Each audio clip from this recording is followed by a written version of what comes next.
আসসালামু আলাইকুম, সবাইকে স্বাগতম। প্রিয় শিক্ষার্থী বন্ধুরা, যে এখানে একটি লজিক ফাংশন দেওয়া আছে, সমীকরণ দেওয়া আছে, তো সমীকরণের মাধ্যমে আমরা লজিক গেট কিভাবে অঙ্কন করবো, তাই না? এখানে লক্ষ্য করে দেখতে পাই a প্লাস বি নট আছে ব্র্যাকেটের মধ্যে, আবার এই ব্র্যাকেটের মধ্যে আছে বি প্লাস সি নট, তার উপরে আবার আর একটা নট। এখানে কিন্তু এ আছে, এ নট নাই, তো এ একটা লাইন টানলাম। বি আছে, আবার বি নট আছে, তো বি একটা লাইন টেনেছে, বি এর সাথে এখানে নট যুক্ত করে নিই। বি এর সাথে নট যুক্ত করে এটা বি নট পেলাম। এটা হচ্ছে বি, এটা বি নট। এ নট অঙ্কন করি নাই, শুধুমাত্র এ অঙ্কন করেছি, কারণ এখানে এ নট নাই সেজন্য। আবার সি নট আছে, তো সি এর সাথে আমরা এখানে একটা নট যুক্ত করে নিব। এই যে লক্ষ্য করি, এই লাইনটা সি, আর এখানে সি এর সাথে নট যুক্ত করে, এটা সি নট। এইবার আমরা এই পাঁচটা লাইনের উপর ভিত্তি করে এটা অঙ্কন করব।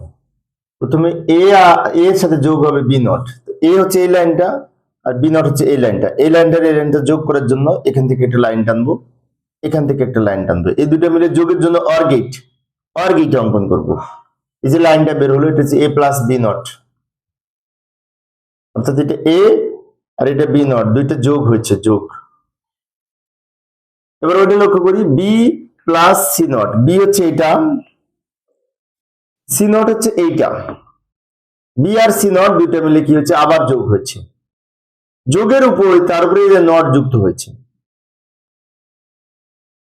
যোগের উপরে নট যুক্ত হয়েছে, তাহলে এটা বলতে পারি বি প্লাস সি নট, তার উপরে নট।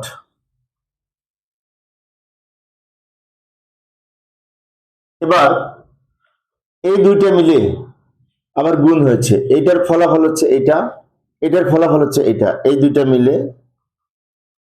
আবার কি হচ্ছে, গুণ হয়েছে, যে গুণের জন্য এন্ড গেট গুণের কাজ করে, এটা হচ্ছে এন্ড, গুণের জন্য এন্ড গেট।